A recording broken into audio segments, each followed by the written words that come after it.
Fala, QR, Guilherme Machado por aqui. Seja bem-vindo, seja bem-vinda ao 4.cast, o podcast do Mercado Imobiliário 4.0. E o bate-papo de hoje é com um cara bem bacana, Sérgio Langer, tem muita experiência no mercado primário, mercado de lançamento, tem portal, tem agência, tem um podcast que eu tive a oportunidade de também conversar com ele, eu venho para a mesa. Inclusive, ele me até revelou o Guilherme Ruiz Machado de Souza no Vem Pra Mesa. Foi muito bacana. Sérgio, seja bem-vindo à nossa comunidade QR, a Força Laranja.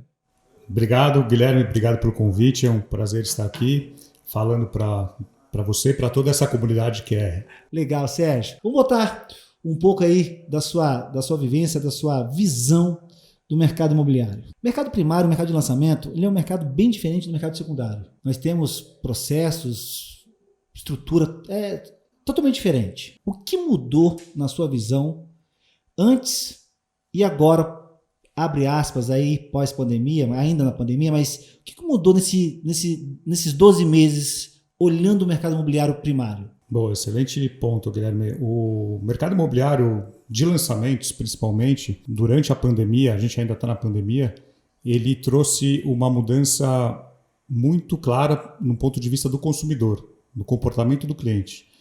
Ele entendeu e ele aprendeu que ele pode fazer muita coisa sozinho. Então, fazer uma visita virtual, fazer um tour, fazer uma experimentação de tabela, simulação. Ele consegue fazer muita coisa ao lado da presença do corretor, mas sem o corretor de imóveis do lado dele. Então, esse, na minha visão, foi a principal mudança no mercado, que o cliente aprendeu que ele pode fazer muita coisa sozinho. E o corretor de imóveis, nessa jornada, ele passa muito mais a ter uma função mais estratégica, de pegar na mão desse cliente e conduzir ele durante essa jornada, do que só fazer aquele papel de apresentar imóvel, falar onde que fica, fazer uma simulação, mandar uma tabela. Ele passa a ter um papel muito mais estratégico nessa jornada. Essa mudança que você vê de comportamento empoderando aí o cliente, você entende que esse empoderamento que se deu nessa pandemia, ele foi pontual ou vai ser algo que vai ser sustentável e vai ainda evoluir, ampliar esse empoderamento do comprador ou desse cliente no mercado? Ele foi antecipado, a pandemia antecipou algo que talvez demoraria 5 anos ou 10 anos e acredito que vai ser evoluído. E isso aí veio para ficar e vai cada vez mais esse processo vai ser mais automatizado. Sobre o olhar do corretor, você falou que o consumidor, que o cliente, a pandemia antecipou esse empoderamento. Agora eu te faço uma pergunta. Será que essa antecipação já não era um desejo dele? Será que as construtoras e incorporadoras ainda não estão atrasadas no entendimento do que o cliente consumidor está querendo? Será que esse cliente hoje que está consumindo esse imóvel de lançamento, ele já não almejava por isso há mais tempo? E as construtoras ainda trabalhando com o mesmo formato de anos atrás, estava vendendo, estava insistindo, ainda sempre naquela barriga de a economia tem crédito, eles vão vender mais. A economia está sem crédito, vai vender menos. Não consegue, isso é a minha visão, tá, Sérgio? Não consegue antecipar um comportamento e não estão preparados para fazer uma conexão onde essa experiência do cliente na conexão, na usabilidade da ferramenta da internet, seja de fato algo que não somente empodere no tour virtual, mas que gere uma experiência real. Você não vê isso, não? Eu vejo com certeza. Muitas construtoras e incorporadoras, se você comparar com outros segmentos, estão anos-luz atrasadas. E como você falou, vinha vendendo, vinha dando certo, já que funciona, pouca inovação era colocada no processo. Aí precisou vir algo muito forte, independente de todo mundo, para que jogasse um balde de água fria e alguns processos tiveram que ter sido remodelados com um avião andando. Então, com certeza, isso aí foi algo, não foi planejado, mas foi algo que meio que veio de goela abaixo, na goela abaixo de muita gente. Eu ainda vejo as construtoras ainda muito passivas no que tange esse lançamento dessa conexão. Vejo elas melhorando o ruim. Acho que ainda vejo muito medo ainda de ousar, de se diferenciar. Haja visto os lançamentos, são iguais. Os stand de vendas são iguais. O que a gente pode trazer de diferente? O que a gente podia ousar, até para o próprio corretor de imóveis, que ainda vejo o corretor de imóveis ainda também precisando ter essa evolução e ter essa conexão com as próprias lançadoras, com as próprias construtoras? A ousadia não é uma palavra que combina com o mercado primário de lançamentos. O mercado primário de lançamentos é muito, muito quadrado, pouca inovação. Como você falou, os estandes de agora são muito parecidos com que eram há 10 anos atrás, com raríssimas exceções. Eu posso dizer uma rara exceção que eu visitei mês passado em Porto Alegre, um estande da Cirela, onde não tinha decorado e era um projeto com a Pininfarina, né, estúdio design da Ferrari, onde tinha toda uma experiência diferente no stand. Então não tinha decorado, não tinha aquele passo a passo que você tem que seguir. E hoje você conta num dedo, talvez de uma mão, esses stands diferentes, que proporcionam uma experiência para o cliente diferente, não aquilo das plantas, perspectivas e maquete, decorado e mesa, que é o tour padrão de um decorado. Muito por conta, talvez, do pessoal do marketing, que às vezes é meio quadrado, e da cabeça, às vezes, do dono, daquela primeira geração, que sempre funcionou, para que ele vai mexer? Então, esse processo está sendo um pouco mais lento. Tem algumas inovações pequenas no mercado, mas ainda é muito, muito antigo. Vamos botar aqui, o Sérgio Lange hoje é um construtor, é um incorporador. O que você faria hoje, talvez, de diferente para fazer um lançamento? O que você traria, talvez, hoje de inovação de um outro mercado? Não precisa ser algo que seja diretamente customizado para o mercado imobiliário. Pode ser de outro mercado que você viu, cara, isso poderia dar certo no mercado imobiliário. Olha, ainda não fiz esse exercício, é algo que eu tenho que imaginar, mas o papel do incorporador, do construtor, é um papel difícil, né? Ele compra o terreno, ele projeta, ele desenvolve um produto, ele coloca para lançar, vai construir, vai vender. Normalmente esse ciclo pode levar de 6 a 8 anos. Então, muitas vezes agora a gente está olhando um projeto que foi concebido há meia década passada. Então, realmente é meio ingrato. Agora, o que a gente precisa olhar no mercado da construção civil é a questão do produto que vai ser entregue. Hoje, o produto final ainda é muito parecido. Tirando uma ou outra construtora, o que você vai receber é muito parecido. Então, acho que inovar no tipo de construção, no produto final que você vai dar, isso vai fazer a diferença daqui a alguns anos. O produto ele foi concebido tem 10 anos, mas a forma como você vai entregar esse produto, que eu acho que o grande lance das construtoras é o seguinte, a entrega desse produto para o mercado após 10 anos, que precisaria ser inovado. Embalado diferente. Eu acho que... Por que tem stand de vendas até hoje? Porque o cliente gosta de ir no local. Será que ele gosta? O papel do stand de vendas na pandemia, ele foi reinventado. Por quê? Porque o stand de vendas era a grande vedete até então, até fevereiro, março de 2020, era a grande vedete. Tudo acontecia no stand.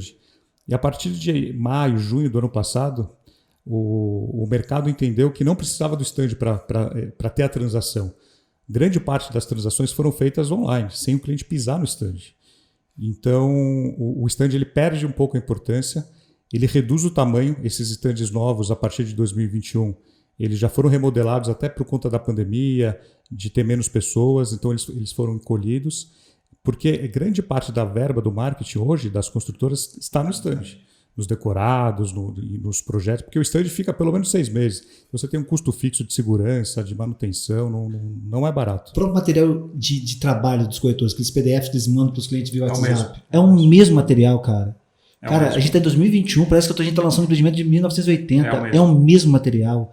E o problema é porque deu certo. E aí a insistência ou a teimosia faz as pessoas entrar num loop que não sai disso. E o corretor de imóveis, Sérgio? A importância do corretor de imóveis dentro desse ecossistema, assim, dentro de uma estrutura do processo mesmo do corretor nessa conexão com o mercado primário, que faz a conexão com o cliente consumidor final, informações, dados, processo, treinamento, educação, percepção.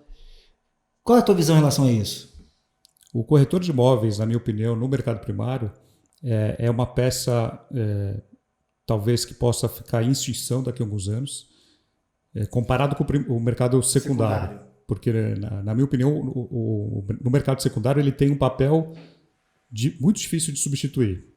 O mercado primário, ele tem que ficar esperto. Ele tem que, como eu falo, ele tem que agregar valor no processo. Se ele ficar sentado no stand esperando entrar um cliente e chamarem ele da vez, daqui a alguns anos ele está fora do mercado.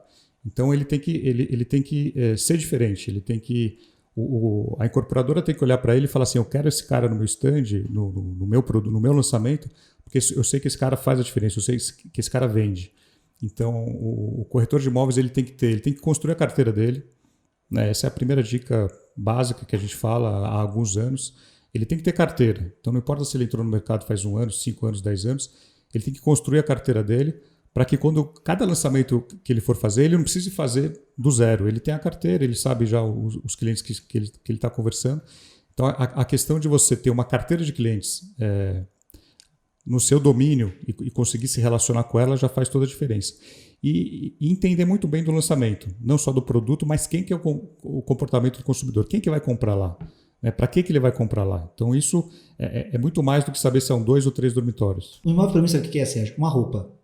Ele está simbolizando um comportamento de consumo daquela micro-sociedade naquela região, que vai expressar em uma sacada menor, uma sacada maior, num dormitório, numa área de lazer específica. Então são simbologias que vão ser expressadas aí através de concreto e tijolo, mas que para aquela micro-sociedade faz uma grande diferença. E aí você trouxe o corretor no entendimento disso. Eu ainda acho, Sérgio, que falta uma conexão, uma fala mais aberta entre incorporadores, construtores e o profissional que está na ponta. Né? Ainda existe uma barreira, um muro aí muito grande, onde o que o corretor fala não passa para cá e não influencia o que vai ser construído, o projeto, e o que é projetado também não conversa com o corretor. Quando você fala de construtor e incorporador conversando com o corretor, que conversa é essa? Produto. Eu, particularmente, você conhece muito mais essa área do mercado primário, principalmente aqui de São Paulo, eu ainda não vi, você vai me dizer, uma construtora que apresentou uma análise de comportamento de consumo daquela sociedade. Por que aquela sociedade, aquela micro-sociedade daquela região, exemplo, deseja uma piscina com raia? Por que não deseja uma piscina oval? Porque a piscina com raia é um produto. O porquê que aquela piscina com raia existe é uma análise de comportamento. Eu não vejo essa preocupação e essa união, esse diálogo entre esses dois agentes, o que para mim dificulta o lançamento, uma jornada maior, um desgaste emocional maior e uma conversão muito baixa e um custo muito alto. Você está coberto de razão. Eu vou te dar um exemplo real, claro, que está acontecendo agora, que é um dos maiores lançamentos que vai ter em São Paulo esse ano, que é um lançamento que é para um público que tem uma renda acima de R$100 mil, que é um público exclusivo.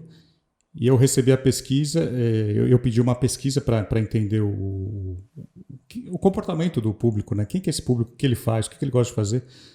E a resposta que eu recebi é renda acima de R$100 mil. Para mim isso não é uma fotografia do público, né? Renda de R$100 mil, assim, é difícil fisgar esse cliente, mas o que ele gosta de fazer,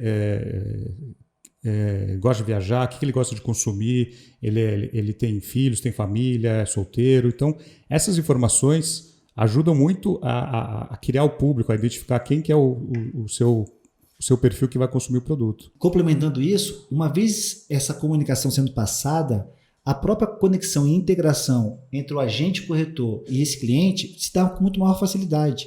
Porque assim, como você disse, como a construtora está fazendo uma análise de um produto já tem uma década, quase, cara, tem uma base de estudo muito grande para fazer um lançamento ali. Por que essa base de estudo não é passada e compartilhada para que essa conexão com o corretor seja feita de uma forma muito mais tranquila com esse consumidor final? O corretor de imóveis do mercado primário, ele tende a morrer. Eu concordo com você, tá? Eu concordo com você. Mas eu vou trazer uma outra provocação. As construtoras também vão morrer. Por quê? Porque, do mesmo jeito que esse corretor não vai ter mais utilidade na ponta, nos estandes, porque ou eles tendem a acabar, ou eles vão se adaptar e vão ter uma outra percepção, uma outra oferta no mercado, essas construtoras também, que insistem em apenas comprar terreno, colocar dinheiro, o dinheiro já não vai ser mais um diferencial construtivo de confiança. Não, vou comprar dessa construtora que eu sei que eu confio. Por quê? Porque nós temos fundos imobiliários que vão estar por trás, nós vamos ter dinheiro em abundância legitimando uma construção. Então, assim, eu também tenho um olhar que essas construtoras, nesse formato, né, lógico, também tem a findar esse processo de lançamento, e esse mercado primário vai passar, na minha visão, por uma disrupção muito grande em pouco tempo. Vamos lá. Primeiro, o papel do corretor. Ele não vai morrer 100%. Não, como a construtora também não vai morrer. Vai reduzir bem. O que me causa muita tristeza é chegar num stand, hoje não mais, ainda bem, e ver às vezes mais de 100 corretores esperando lá numa tenda quente, esperando talvez uma chance de atender um cliente numa roleta, e essa chance não vai vir. Se ele não fizer um trabalho na carteira dele, dificilmente ele vai ser chamado numa roleta. Então, a gente já percebe uma redução no número de corretores rondando aquele lançamento. Muitos corretores que vendem muito, eles não ficam no stand, eles estão trabalhando aquele lançamento, mas eles não precisam ficar lá sentados esperando o dia inteiro. Então, isso é uma reflexão para muitos corretores. As construtoras, elas estão aproveitando esse momento bom de mercado que a gente vive hoje, com uma Selic baixa.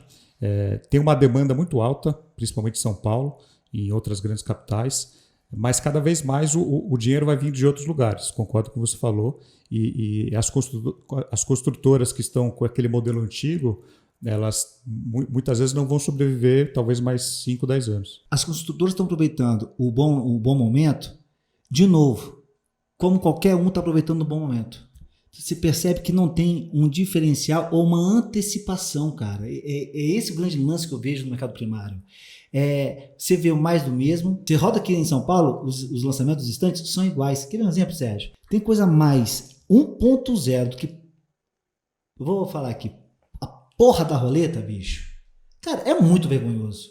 E mais, aquela relação de você cabalizar o corretor de imóveis, bota o corretor em farol. Porque eu não sou contra o farol, eu sou contra a forma como o corretor vai para o farol. Essa forma é onde as consultoras ou lavam as mãos, ou não percebem, ou não trabalham. Eu de fato, Sérgio, eu não vejo, na minha visão, um futuro sustentável para esses lançamentos e não vejo isso sendo duradouro ou essa situação de sempre ficar dependendo de uma taxa Selic, de não sei o que perderei parar. Então, com taxa Selic alta ou baixa, se couber no meu bolso, eu vou comprar. Então, com a taxa Selic, quando estava 12%, 14%, a gente estava vendendo. Sim. Demanda tem. Eu falei da morte do corretor, você falou, eu concordei, e eu acredito mesmo, cara, que esse corretor de roleta, esse corretor distante, isso vai acabar. O corretor é o corretor de relacionamento, é o corretor da sua microcomunidade, é o corretor da sua microsociedade. Esse corretor ele não vai trabalhar mais para uma construtora, ele vai trabalhar para várias construtoras, né? Ele vai ter um portfólio mínimo dentro desse PCI dele, que ele vai poder ofertar mais de um produto, mais de um serviço, vai ter isso na carteira dele. Mas, enfim, como é que a gente pode, Sérgio, juntos, mudar esse mercado? Ou como eu gosto de falar aqui, fazer essa transição para o mercado 4.0, esse mercado da experiência, onde o cliente, de fato, ele passa a ser o protagonista, não porque ele tem acesso apenas a uma liberdade de um tour virtual, mas, cara, por que não construir um prédio de acordo com o que o cliente quer? Por que a gente depende de construir algo que a gente precisa encontrar pessoas ou impor pessoas a comprar? Eu me questiono muito. É difícil, Guilherme. Não é fácil esse exercício. Essa transição vai ser lenta. Você acha que vai ser lenta? Vai ser lenta. Você acha? É lenta.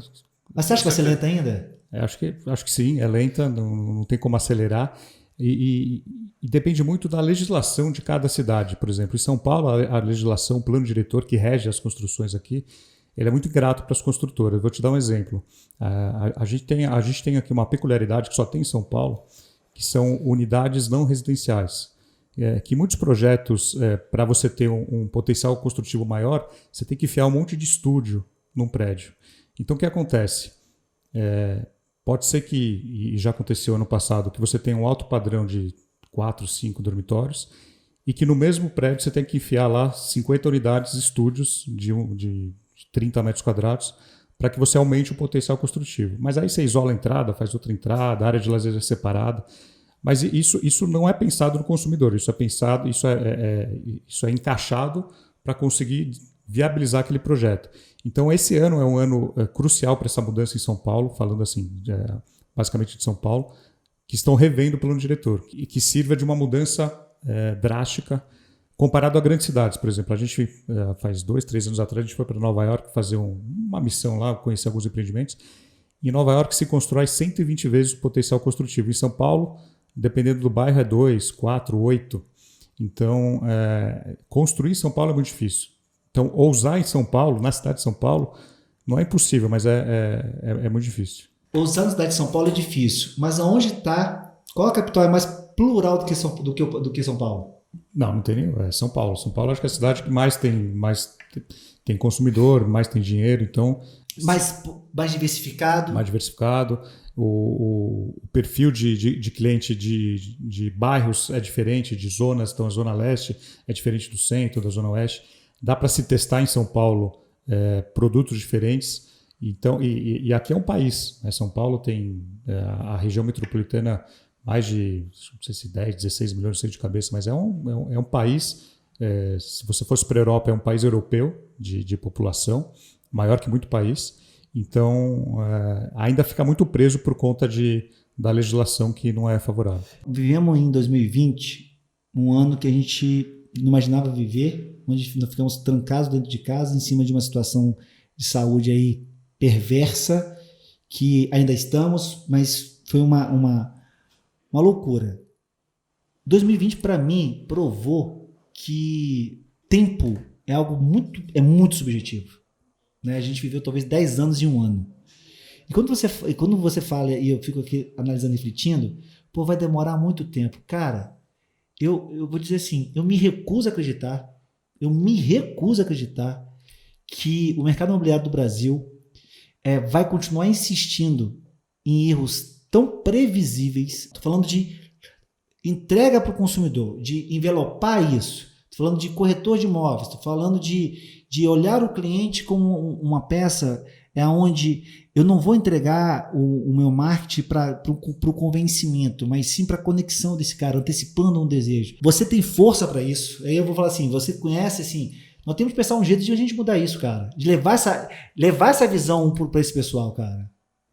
Não é uma tarefa fácil, concordo, mas como eu disse, é uma tarefa que talvez vai ser mais lenta do que gostaríamos. Eu sei que você é um inconformado e você quando você olha isso te dói, mas infelizmente é um mercado com muitas amarras, né? Ele é muito preso, aquela questão que sempre funcionou, então as mudanças são mais lentas. Eu ainda vou ficar com a minha esperança, tá vendo? E com a sua parceria da gente levar, da gente fortalecer e levar uma mensagem para esse mercado primário, cara, que precisa urgentemente mudar essa forma de entregar para esse consumidor essa experiência. Vamos lá. Falando de números, cara, 2021, mercado primário. Qual é a tua perspectiva desse mercado para 2021? Tem muito lançamento? Vai acontecer muito lançamento? O ano que vem é um ano político. Então, assim, qual é a tua visão aí, você que conhece bastante esse mercado? O que a gente pode esperar desse mercado? Então, falando em 2021, é um ano que vai ser muito mais acelerado que 2020 por conta do número de lançamentos e a velocidade de vendas. 2020, quando veio a pandemia, ainda era tudo nebuloso, né? O que vai ser, quanto tempo vai durar, lockdown, fechamento dos estandes. Quando veio esse ano, muita gente já olhava para trás e já ficava não mais confortável, mas ela já sabia o que esperar.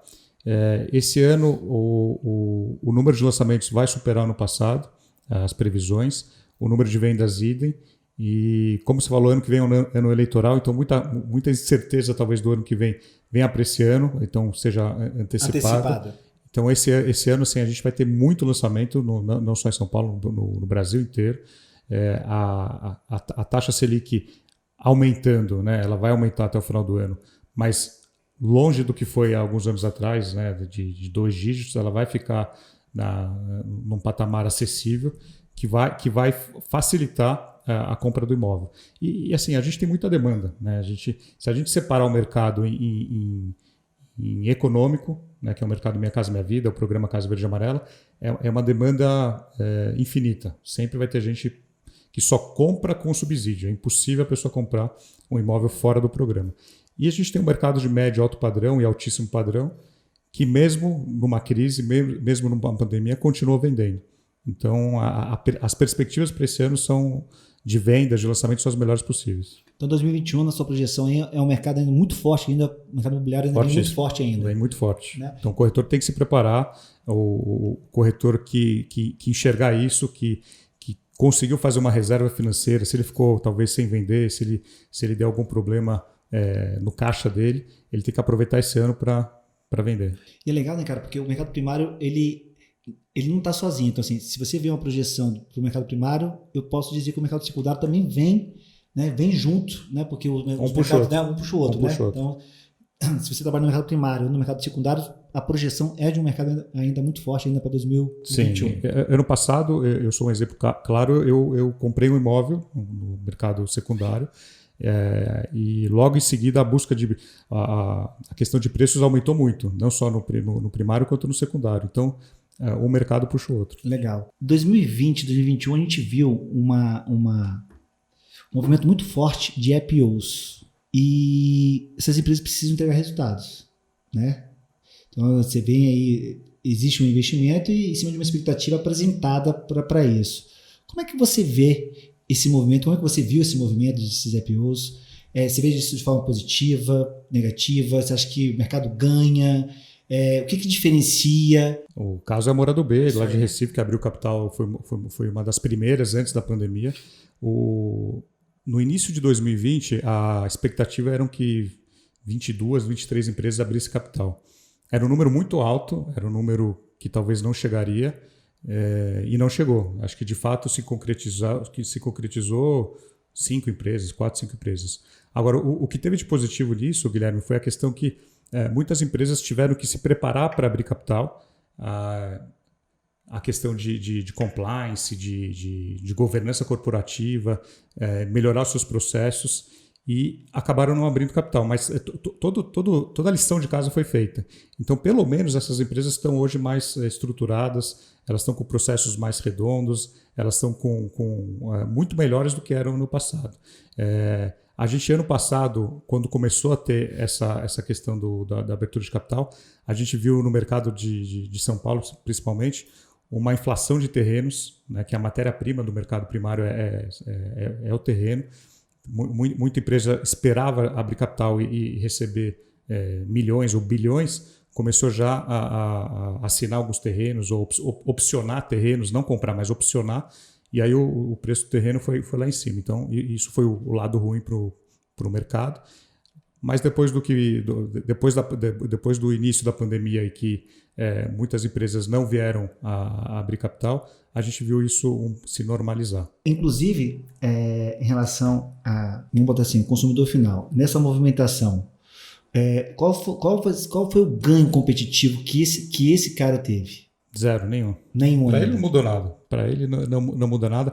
Talvez para o investidor, aí sim, aí ele, na hora de comprar investir no imóvel, ele olhe para a bolsa, ele olhe as ações daquela empresa e pode preferir A ou B de acordo com a leitura que ele faça dos números dela que estão listados, né? Um mercado, e agora eu vou generalizar, tá? Um mercado que não tem como foco principal o cliente que vai consumir, é um mercado que não vai sustentar, é um mercado que está morto.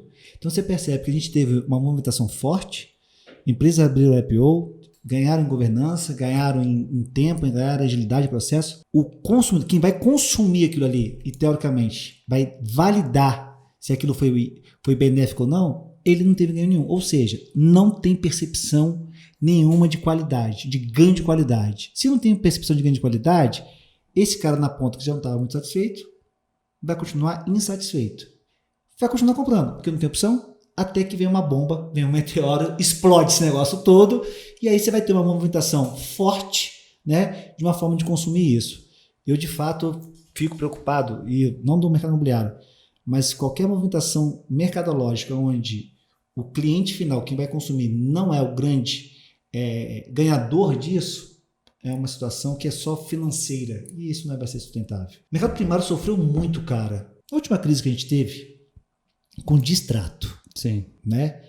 Grandes construtoras não existem mais porque venderam, teve a onda do distrato e aí foi, você está nesse mercado, foi um Deus nos acuda, foi um desespero e, enfim, o mercado teve uma grande mudança.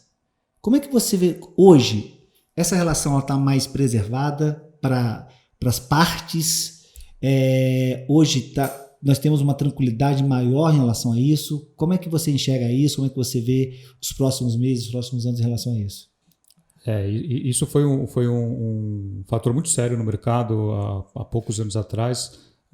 Algumas importantes construtoras quebraram pela questão do distrato, outras ficaram muito machucadas e ficaram talvez 2, 3 anos sem fazer um lançamento. Mas são coisas que talvez só acontecem no Brasil, né? Então, faltava ter uma lei, algo regulamentado do que pode, o que não pode, do que tem que ser feito. E a insegurança jurídica no Brasil, principalmente na construção civil, é um assunto que era um pouco polêmico. Então, a questão do distrato se resolveu. Agora tem algumas cláusulas, tem uma lei que rege isso. Então, ficou muito mais fácil para o consumidor entender quando ele pode fazer, quando ele não pode fazer, e para a construtora até prever no seu fluxo se ela vai ter que distratar algo e quanto ela vai ter que devolver. Porque tinha muito cliente que realmente passava por uma dificuldade e precisava distratar, e tinha muito cliente sacana, entre aspas, que via que o preço estava mudando, então ele pedia para distratar, porque ele ia comprar depois. Tal. Então, realmente era uma terra um pouco sem lei. E com isso, ajudou a regularizar esse movimento do distrato. Projeção é um equilíbrio, uma estabilidade, uma segurança jurídica para todas as partes, tanto para o consultor, que sofreu pra caramba, e de fato teve um uso de má fé muito grande, né? E é uma baita de uma sacanagem, porque se valoriza, ninguém te vê de lucro, né? Se não valoriza a projeção que você imagina, você quer o distrato e me dá meu dinheiro de volta, né? Não, e quem sofreu também indiretamente foi o corretor de imóveis, que ele fez o trabalho dele, ele fez a intermediação, ele fez a venda, e não todas, mas muitas construtoras acabavam te pegando de volta essa comissão, esses honorários. Algumas não preservavam esse dinheiro, então era mais uma batalha. Tinha a batalha cliente incorporadora e a batalha empresa de vendas e corretor, porque realmente mexer em algo que você trabalhou, vendeu, e depois você vai ter que devolver, era complicado. O mercado primário é o mercado da indústria, onde a origem, vamos botar assim, na minha metáfora, cara, nasce exatamente nos lançamentos. E eu percebo que essa relação entre consumidor final, quem vai consumir, vai comprar para morar, comprar para alugar, o construtor, e eu vou botar aqui o corretor, esse ecossistema, todos os stakeholders, mas eu vou botar esses três principalmente, precisa criar-se um diálogo entre esses três, onde nenhum seja visto como, não seja sobreposto à autoridade ou à percepção de autoridade. Exista uma equidade, vamos botar, entre esses pares. Por quê? Porque um ganha, todos ganham. Um perde, todos perdem. Sim. Nós precisamos trabalhar para essa percepção e é uma mudança cultural, né? Essa é uma mudança cultural que a gente precisa aí estar trabalhando, estar levando e educar esse mercado. Acho que é o grande desafio. Qual construtora, se é que existe, você pode falar uma, mais de uma, que você fala assim, cara, essa construtora, estou falando em termos de construção, tá? Que tem uma arquitetura diferente, ou que ousa um pouco mais na moradia. Você tem alguma que você fala assim, cara, eu admiro essa empresa pela ousadia, mas alguma coisa diferente. Você tem alguma ou algumas que você pode citar pra gente? Tem algumas, Guilherme, que estão fazendo algo diferente. São aqueles projetos que são aqueles neoclássicos padrões que tem em muitas cidades. Então, quando você olha no skyline da cidade, você já se destacam. Então, você tem a Vitacom, a gente está num Vitacom aqui, a Vitacom é diferente, é uma empresa nova, mas que vem trazendo, principalmente na parte de projetos, algo diferente em questão de método construtivo, de estrutura, de visual. quando você vê um prédio da Vitacom, você vê que não tem aquela grade, não tem muro, então ele conversa melhor com a cidade. Então a Vitacom é uma das empresas aí que vem fazendo algo diferente em São Paulo. Você tem também algumas construtoras, vou citar algumas, a Iven, a Tegra, que vem entregando, dependendo do bairro, dependendo do projeto, se é mais alto padrão, econômico, médio padrão, também projetos diferentes. Então você tem algumas construtoras que trazem a inovação na fachada, nas áreas comuns, o que ela vai entregar para o consumidor final. Legal. Eu gosto muito da Vitacom, realmente, e a Vitacom tem uma coisa que eu gosto bastante, ela tem uma identidade própria. Hoje você olha para um prédio da Vitacom, você fala que é Vitacom. Né? Então eles têm um conceito bem legal e é uma empresa, é um bom exemplo de empresa de ousadia. Uma empresa nova, né, que tem uma a cabeça de um dono muito bem centrada, que pensa no consumidor, que está preocupado com o que o consumidor vai achar, como ele vai interagir com tudo que ele vai receber. Então, é um exemplo recente, né? Uma empresa que tem aí pouco mais de 10 anos, mas que está fazendo a diferença. E que inspirou muitas outras empresas, né? Muito. Que inspirou muitas do empresas. Brasil inteiro. Isso aí. Inclusive, até o próprio corretor de imóveis da Vitacom, ele aprendeu a trabalhar com dinheiro, né? Não, o imóvel, né? Com ativo financeiro. Exatamente. Né? Então, ativo financeiro. Trouxe esse olhar. Não produto. Exatamente. Não produto. Então, como grande parte, no caso da Vitacom, o comprador inicial é o investidor, o jeito de transacionar o imóvel não é um dormitório de 30 metros.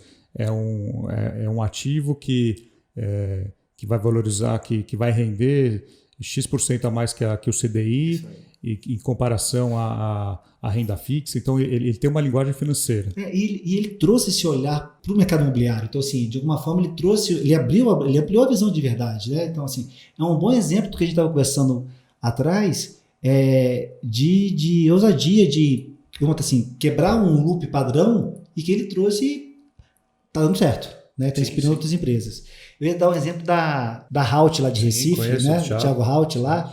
Eu gosto muito, assim, o Thiago tem um... É mais um exemplo ali da Vitacom, são poucos exemplos. Né? E ele fala muito sobre gentileza urbana, né? Do prédio falar com a cidade, ser extensão de fato da sua cidade, comunicar. Tem um olhar bem singular sobre isso.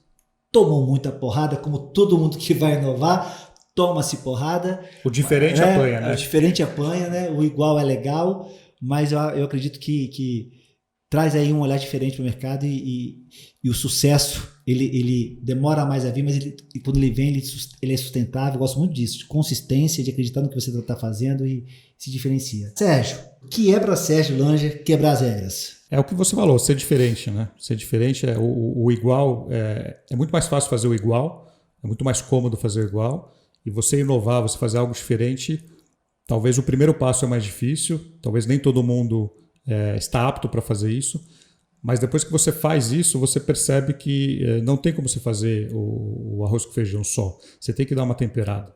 Então, para mim, o quebra as regras é você talvez não quebrar uma regra, né? Talvez essa conotação ao pé da letra não é o melhor, não é o melhor que diz, mas é você ser diferente, é você buscar resultados diferentes, você buscar sempre ser o melhor e não ser igual a todo mundo. Você buscar uma diferenciação competitiva, buscar algo que só você vai ter diferente do outro. Pessoal, está nos ouvindo aí? O Sérgio também tem, inclusive acho que foi o primeiro, né, Sérgio, podcast? Não foi o primeiro, mas foi um dos primeiros. Mas é o que está mais bem por você, né? É porque eu tava ouvindo uma estatística que muitos podcasts duram 7 episódios. Tá. Então no 8º, se você chegar no 8º, você já quebrou uma regra. Eu não sabia disso, legal. Você já quebrou uma regra. Porque é muito fácil começar um podcast, mas você tem a consistência e é algo que você tem. Eu admiro muito você, Guilherme, porque você é um cara muito consistente, né? Quando você faz uma coisa, você faz e começa e muita gente faz, começa e não termina. Então você pegou um projeto que você já tinha, que você tem aí inúmeros episódios, e você revitalizou ele com outro nome, com outra roupagem, e já gravou aí, já passou do 7, né? Então, você já passou a barreira inicial. Já passou aquela barreira inicial. Então, o podcast, o Veio Pra Mesa não foi o primeiro, mas ele ficou muito marcado na cabeça das pessoas como o número 1 do mercado imobiliário. Eu dei essa headline nele e pegou. Legal. Então, pessoal, não deixe também de ouvir aí. Em todas as plataformas também, né? Todas as plataformas, também no YouTube, no Spotify. Vem Pra Mesa, tá? Tem muita entrevista lá bacana. Inclusive, eu também fiz um bate-papo com o Sérgio lá. Ô, Sérgio, então vamos lá. Vem Pra Mesa. Você tem um portal também, né, cara? Tem o portal Imóvel K, é um portal focado em lançamentos. Legal. A gente atende o Brasil inteiro, construtora e incorporadora. A gente ainda não atende corretora imobiliária. Muita gente pede pra gente, mas o nosso foco é o mercado de lançamentos para incorporadoras. E a Osher, que é uma agência que a gente começou já há 8 anos, hoje muito mais focada em consultoria e em projetos de lançamento. E também há 2 anos a gente começou um projeto muito forte de capacitação e treinamento. Legal. Então a gente percebeu que a gente precisava ajudar a melhorar o mercado, os corretores de imóveis, e projetos mais contínuos. Então a gente está com alguns projetos de treinamentos aí para houses de incorporadoras, passando toda a nossa experiência, tanto na parte de gestão de lead, de geração de lead, a manutenção da jornada, e me deixa muito feliz, Guilherme, ver muitas incorporadoras investindo nisso. Bacana. Querendo contratar e ver a capacidade de treinar as suas equipes. Talvez isso não tinha há tantos anos atrás, essa questão de entregar isso até como benefício. A gente acabou de fechar um projeto para uma incorporadora que só os 30 primeiros do ranking vão ter esse treinamento. Então, até como um incentivo para o corretor estar lá entre os tops. Lá. Legal. Cara, isso é bacana porque reforça até o início da minha trajetória lá em 2012, quando comecei nessa área de educação, onde eu falava o seguinte: quer mudar uma empresa, transforma pessoas, pessoas transformam empresas, empresas transformam sociedade, sociedade transforma o mundo. Inclusive, é o primeiro pilar da metodologia, que é pessoas certas. Porque, sim, de fato, se a gente busca algo de transformação, não tem como, né, cara? Tem que ser por meio da educação, né? Porque a educação te dá a possibilidade de você escolher alguma coisa diferente e empoderar o outro para que ele tenha o poder de escolha, né? E ele escolha o que é melhor naquela situação, de fato, para mim, o grande legado que a gente pode deixar aí. Eu fico feliz de saber que as incorporadoras começaram a ter esse olhar mais próximo e com um diferencial aí até de escolher os 30 como uma premiação de valorização, reconhecimento. Cara, é isso.